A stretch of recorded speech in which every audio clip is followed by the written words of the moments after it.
Assalamualaikum warahmatullahi wabarakatuh. Perkenalkan, nama saya Arina Zulfalaili dari kelompok 3 yang akan menjelaskan tentang hukum taklifi.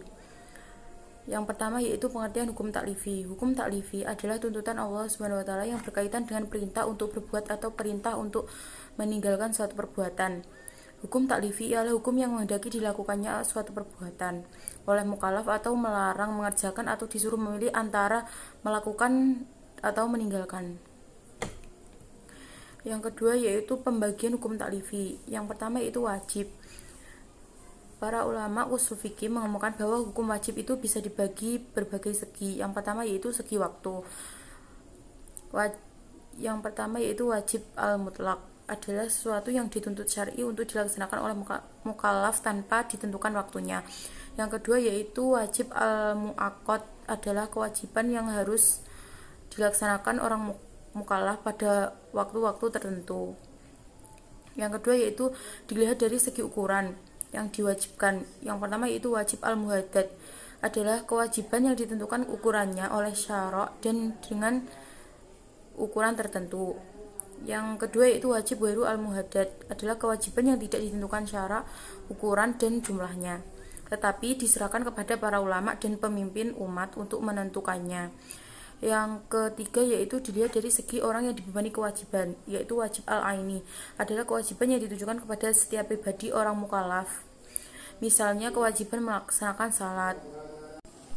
Yang kedua yaitu wajib al-kifai, adalah kewajiban yang ditujukan kepada seluruh orang mukallaf, tetapi apabila dikerjakan oleh sebagian dari mereka maka kewajiban itu telah terpenuhi dan orang yang tidak mengerjakan tidak dituntut untuk melaksanakannya.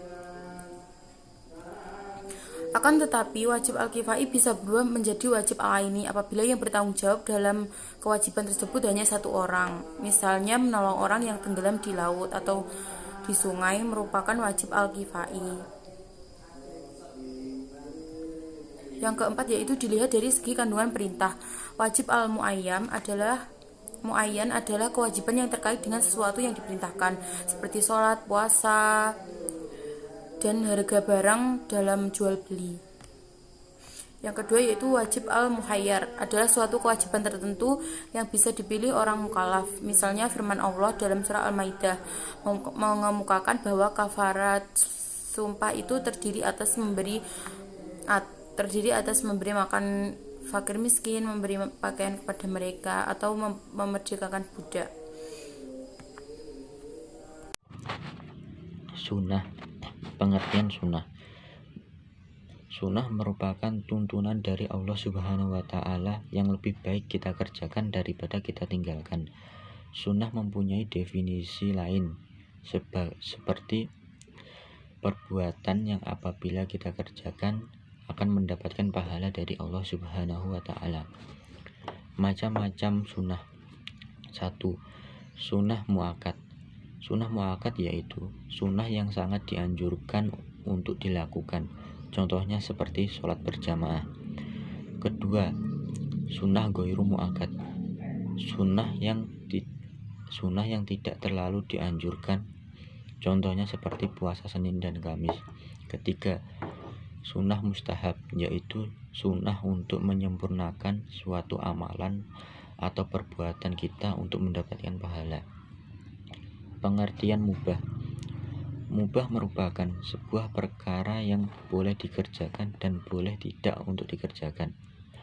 Mubah juga bisa didefinisikan sebagai perkara yang apabila kita kerjakan tidak mendapatkan pahala dan apabila ditinggalkan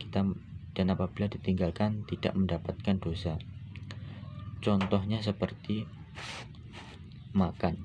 Makan merupakan perkara yang mubah, akan tetapi hukum mubah tersebut bisa berubah apabila kita niatkan agar nantinya kita kuat pada saat beribadah kepada Allah Subhanahu wa Ta'ala. Jika demikian, maka itu akan mendapatkan pahala dari Allah Subhanahu wa Ta'ala. Assalamualaikum warahmatullahi wabarakatuh. Sebelumnya perkenalkan, saya Satakhir Hamidi, NIM 201200030. Saya dari kelompok 3 akan melanjutkan materi tentang hukum taklifi, yakni makruh. makruh adalah suatu perbuatan yang apabila ditinggalkan itu lebih baik daripada mengerjakannya.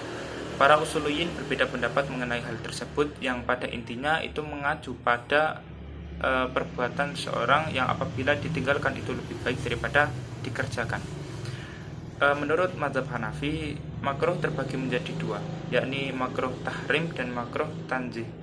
Makruh tahrim adalah perkara yang dilarang oleh syariah dengan larangan yang pasti dan didasari dengan dalil-dalil yang dzanni.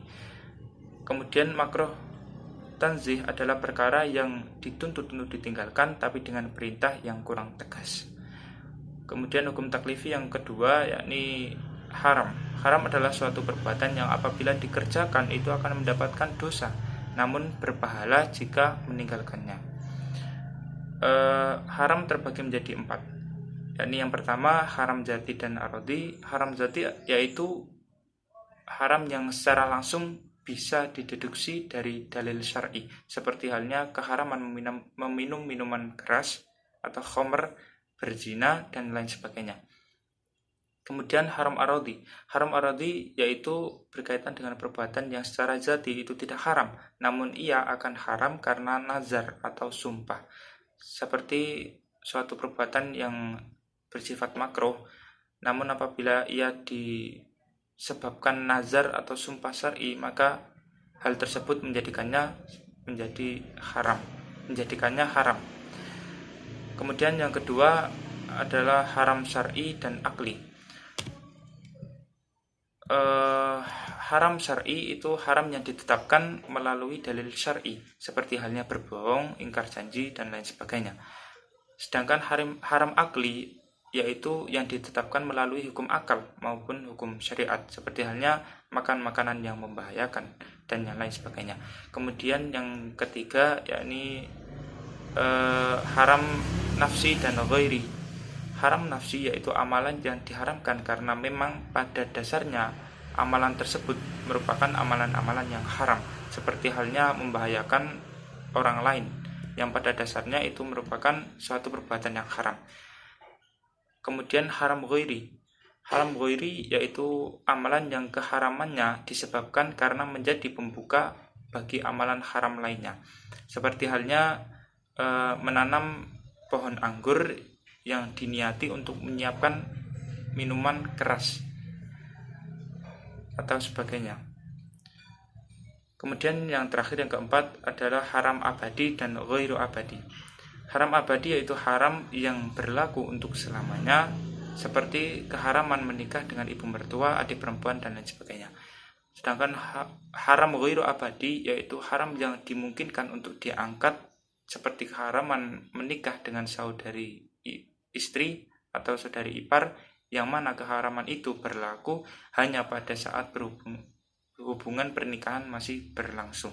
Mungkin itu saja poin-poin penting dari saya, dan apabila ada perkataan saya yang kurang berkenan maka saya mohon maaf yang sebesar-besarnya. Assalamualaikum warahmatullahi wabarakatuh. Keharamannya disebabkan karena menjadi pembuka bagi amalan haram lainnya, seperti halnya menanam pohon anggur yang diniati untuk menyiapkan minuman keras atau sebagainya. Kemudian yang terakhir, yang keempat adalah haram abadi dan ghairu abadi. Haram abadi yaitu haram yang berlaku untuk selamanya, seperti keharaman menikah dengan ibu mertua, adik perempuan dan lain sebagainya. Sedangkan haram ghairu abadi yaitu haram yang dimungkinkan untuk diangkat, seperti keharaman menikah dengan saudari istri atau saudari ipar, yang mana keharaman itu berlaku hanya pada saat hubungan pernikahan masih berlangsung. Mungkin itu saja poin-poin penting dari saya, dan apabila ada perkataan saya yang kurang berkenan maka saya mohon maaf yang sebesar-besarnya. Assalamualaikum warahmatullahi wabarakatuh.